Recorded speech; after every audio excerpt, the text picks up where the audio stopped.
네, 4월 마지막 주 고양신문 뉴스 체크 시작합니다. 자, 이번 주는 사업비 3천억이 들어가는 일산 덕양 신설도로가 민원이 겁나서 깜깜이로 진행된다는 소식을 가장 먼저 전해드리고요. 이어서 고양시 바이오메디컬 산업의 현황과 과제를 짚어봅니다. 국민의힘 고양시장 후보로 이동환 후보가 확정됐습니다. 민주당 지방선거 공천 현황을 알아보겠습니다. 원당 6, 7구역의 공공재개발 추진이 주민 합의가 됐습니다.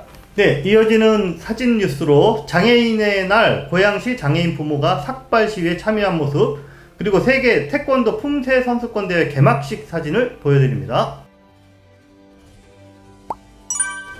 자, 사업비가 무려 3천억 원이나 들어가는 일산과 덕양을 연결하는 신설도로가 지어지는데 이게 깜깜이로 지어진다. 어디서 어디를 가는지 알 수가 없다. 자, 이런 내용인데 이게 무슨 얘기죠? 고양 창릉 상기 신도시에 따른 광역교통 대책으로 LH가 전액 사업비를 부담하는 사업입니다. 2020년 12월이죠. 국토부가 창릉 신도시 교통 대책을 이제 발표하면서 총 2조 2천억 원을 사업비로 잡았어요. 교통대책으로.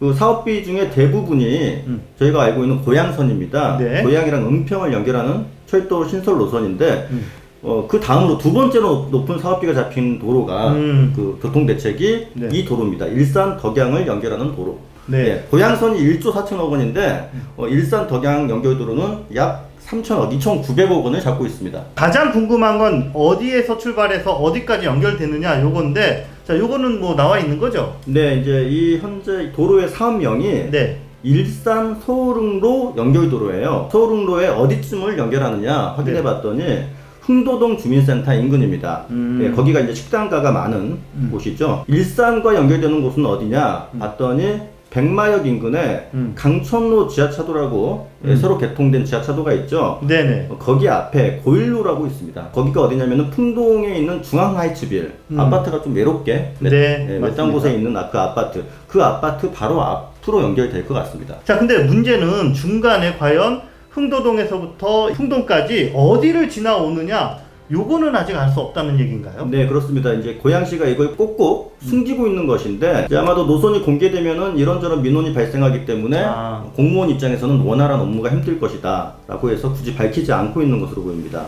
자, 이제 고양선만 보더라도 노선 변경이라든가 역 추가 설치로 민원이 상당하잖아요. 네네. 도로 또한 마찬가지일 거다. 그래서 도로부서로서는 이런 민원이 두렵지 않았을까라는 생각이 듭니다. 기점과 종점을 알면은 대충 어디를 지날 것인지 우리가 짐작은 할 수 있지 않을까요? 네, 그렇습니다. 기종점이 대충 이제 확인이 됐으니까 사실 그어보면 알 수 있거든요. 네네. 자, 이 도로가 어떻게 지나냐면은 아파트가 밀집해 있는 화정 성사동을 통과할 수밖에 없습니다. 자, 그리고 일산과 덕양 사이의 녹지죠. 네. 영주산과 산왕산 일대를 지날 것으로 예측이 됩니다. 그래서 이제 주민 생활이라든가 자연 환경 등을 고려해야 할 부분들이 좀 많은 것이죠. 네네. 자, 근데 계획 단계에서 주민 공청회 없이 진행하다가 결국에 모든 결정이 끝난 이후에야 주민들에게 확정 노선을 그때 발표하면은 오히려 더 강한 반발을 살 수 있지 않느냐라는 지적이 나오고 있습니다. 신설도로 노선에 대한 궁금증이 더 커지는 이유가 또 한 가지 있는데, 자, 국토부가 발표한 원안이 있었잖아요. 그 원안을 수정해야 한다면서 고양시가 이미 작년 7월에 사업 주체인 LH에 대안 노선을 제안을 했습니다. 자, 기종점은 변함이 없지만은 중간에 거치는 노선이 어디일지를 좀 바꿨다라는 것인데, 과연 어디가 될지 이제 궁금증을 자아내는 것이죠. 자, 어떤 문제가 발생해서 그랬을지 한번 추측을 해보실 수 있을까요? 예, 그러니까 왜 노선을 바꿨느냐 물어보니까 녹지 훼손을 피하기 위해서 성나 근린공원을 우회해야 되고 또 주요 도로와의 교차 지점을 좀 바꾸겠다 이런 뜻으로 해석이 됩니다. 화정 성사 아파트 단지 관통 이후에 아까 말씀드렸던 녹지인 영주산이랑 산왕산을 어떻게 지날지에 대해서는 정확한 답변을 피하고 있습니다. 고양시가 이 문제를 이렇게 조심스럽게 접근하는 것이 한편으로 이해가 가긴 하지만, 그래도 주민들과 공개할 부분은 좀 공개하고 또 서로 의견을 소통할 부분은 소통하면서 현명한 행정이 추진됐으면 하는 바람입니다. 자, 각 지자체가 경쟁적으로 바이오메디칼 클러스터를 추진하고 있습니다. 고양시도 마찬가지입니다. 미래의 성장 동력으로 이제 일자리 창출 효과가 클 것으로 기대하기 때문이죠. 네. 자, 근데 수도권에서만 해도 인천, 송도, 네. 또 서울, 홍릉에 주요 바이오 클러스터가 자리하고 있습니다, 이미. 예, 이번 주 저희 기획기사인 이슈 제안에서는 고양시의 바디오 메디컬 클러스터의 과제를 짚어봤습니다. 자, 먼저 고양시 현황부터 좀 살펴봐야겠습니다. 네, 고양시는 아직 어떤 구체적인 기본 설계가 나온 것은 아니고요. 예, 지금 현재 구상 단계다라고 여러분에게 설명드릴 수 있고요. 고양시의 산업 유치 구상 중에서 구체적으로 뭔가 윤곽이 드러나고 있는 것이 이 바이오 메디컬 클러스터다, 이렇게 말씀드릴 수 있겠습니다. 일산 테크노밸리 부지 일부로 지금 그렇게 계획하고 있습니다. 자, 고양시의 클러스터는 어떻게 차별화할 것인지, 그게 가장 관건일 것 같은데요. 고양시에 6개의 종합병원이 자리하고 있다라는 점입니다. 예, 뭐 아시는 것처럼 암센터, 동국대병원, 일산병원, 명지병원, 그리고 백병원, 차병원. 자, 이렇게 대형 병원이 하나의 지자체에 이렇게 밀집되어 있는 곳은 정말 찾아보기가 어려운데, 예. 이렇게 대형 병원이 많으면 메디컬 산업의 핵심인 어떤 임상실험, 그리고 신약 개발 등에 확실히 유리한 조건이 있다라고 우리가 해석할 수가 있습니다. 또 하나가 고양시가 이 북한과 아주 가까운 접경 지역 도시다라는 점입니다. 그렇기 때문에 이 장점에 주목해서 고양시는 남북 의료 협력이라는 콘셉트를 고양시 바이오 클러스터의 메리트로 이렇게 잡아가고 있는 그런 모양새입니다. 그래서 클러스터의 명칭도 평화 의료 클러스터로 이렇게 부여하고, 지금 현재 시장 직속의 평화미래 정책관에서 이 업무를 추진하고 있습니다. 그렇다면 추진 현황이 어떻습니까, 지금? 고양시가 자체 예산으로 이거를 추진할 수 없는 게 현실입니다. 사실상 성공 여부는 중앙정부 예산을 어떻게 확보하느냐, 여기에 달려 있는 거거든요. 고양시는 이 남북 의료 협력 클러스터 메리트를 정부에 잘 제안을 해서 정부 주도형 사업으로 아예 이거를 이렇게 추진하도록 하든지, 아니면 최소한 국비를 최대한 많이 끌어들여야 성공할 수 있다, 지금 그렇게 생각하고 있습니다. 사업의 타당성 아니겠습니까? 그렇죠. 그 타당성, 네. 과연 얼마나 나올지 궁금합니다. 그래서 고양시가 사업 타당성을 진단하기 위해서 용역을 시작을 했습니다. 지난달 시작해서 8월까지 6개월 동안 이제 용역을 진행하고 있다라고 합니다. 바이오 클러스터를 추진하는데 국립암센터 얘기가 굉장히 많이 나오고 있어요. 국립암센터 역할이 그만큼 중요하다는 거죠. 대형 병원 중에서도 특히 국립암센터는 연구 기능을 병행하고 있는 곳이기 때문에 기존에 고양시에 자리하고 있는 이 암센터와의 어떤 협력과 시너지, 그리고 또 확대를 통해서 고양시의 바이오 메디컬 클러스터를 특화하자, 이제 이런 전략을 또 하나 세우고 있는 것 같습니다. 그래서 암센터와 연관된 건물이 3개가 지금 구상이 되고 있는데요. 자, 첫 번째는 국립암센터가 운영 중인 암 빅데이터 센터를 일산 테크노밸리로 이전해서 규모를 좀 확대하는 거, 요거는 이미 협약이 됐습니다.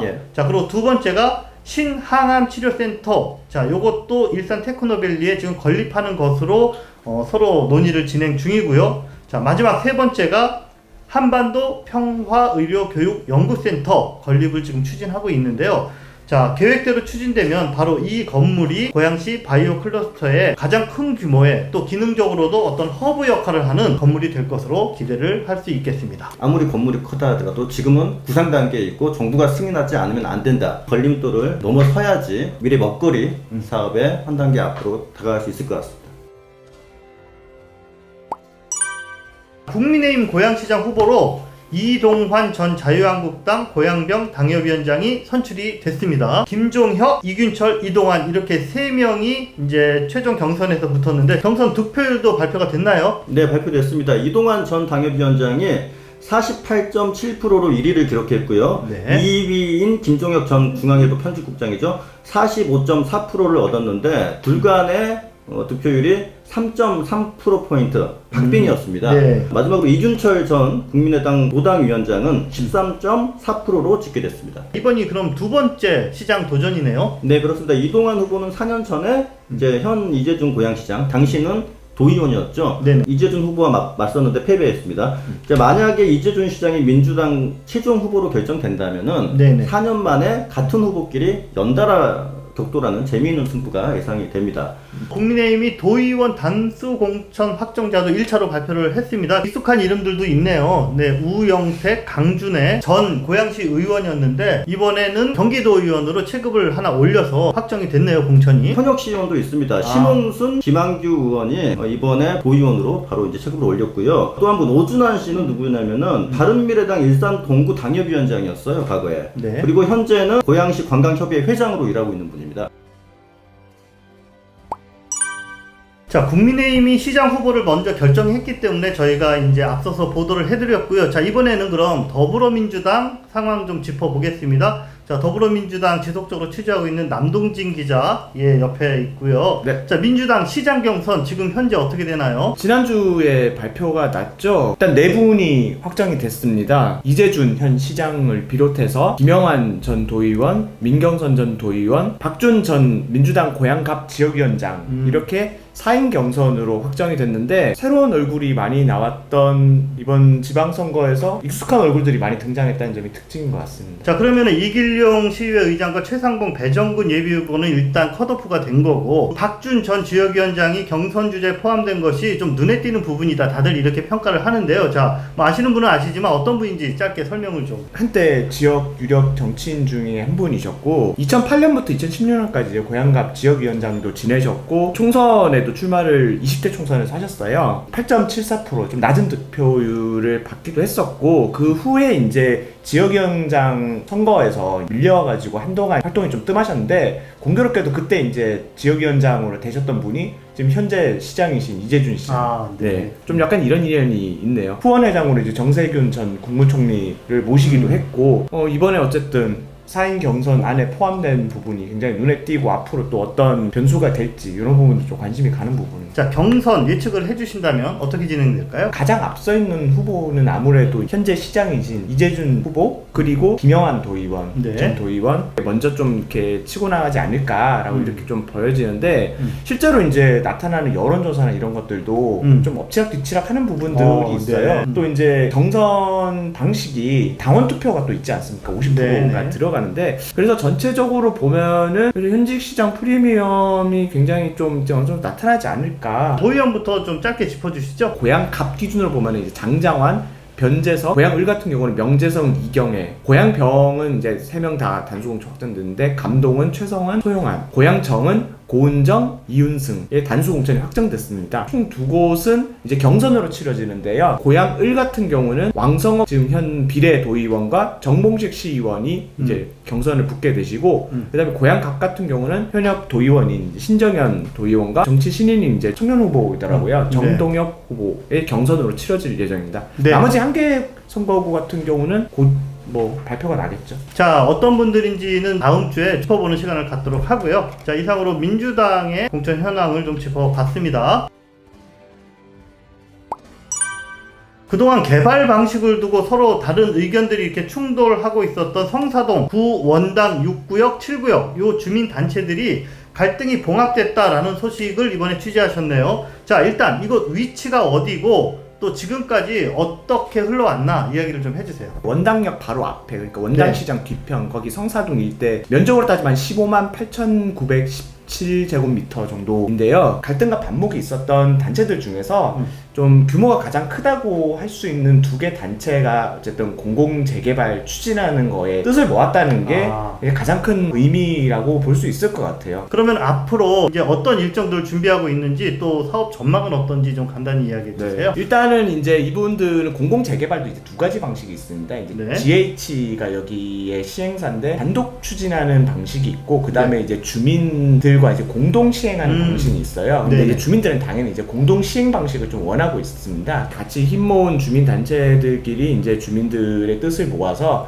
공동 시행 방식을 이제 좀 제안할 계획일 것 같아요. 이제 그거를 위해서 서명도 받아서 시장님과의 일단 간담회도 준비하고 있다고 하고요. 그리고 이제 28일 날 첫 이제 공공재개발 설명회가 있을 예정이라고 합니다. 앞서 이제 먼저 선정된 광명 같은 경우는 먼저 진행을 했대요.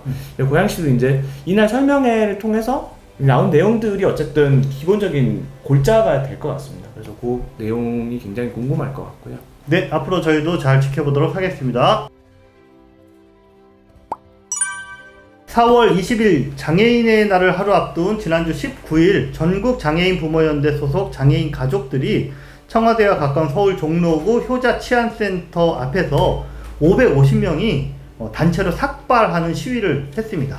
네, 보시는 사진은 이날 삭발 시위에 동참한 장애인 부모연대 고양지회 소속 3명의 회원들이 삭발 전 모습과 삭발 후 모습입니다.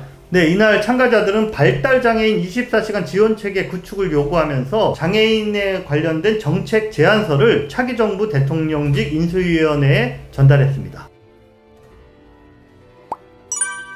네, 지난주 고양시에서 대규모 국제 스포츠 이벤트가 있었죠. 세계 태권도 품새 선수권 대회가 지난 21일부터 24일까지 나흘간 킨텍스에서 열렸습니다. 네, 이번 대회는 역대 최대인 63개국 970여 명의 선수들이 참가를 해서 오래간만에 이런 어떤 성황을 이렇게 이루는 모습을 보였는데요. 자, 우리 고양신문 이성호 기자님이 사진을 정말 잘 찍거든요. 그래서 지금 보시는 사진이 개막식 사진, 뭐 어떤 뉴스보다도 이런 멋진 사진을 여러분들 함께 감상하시겠습니다.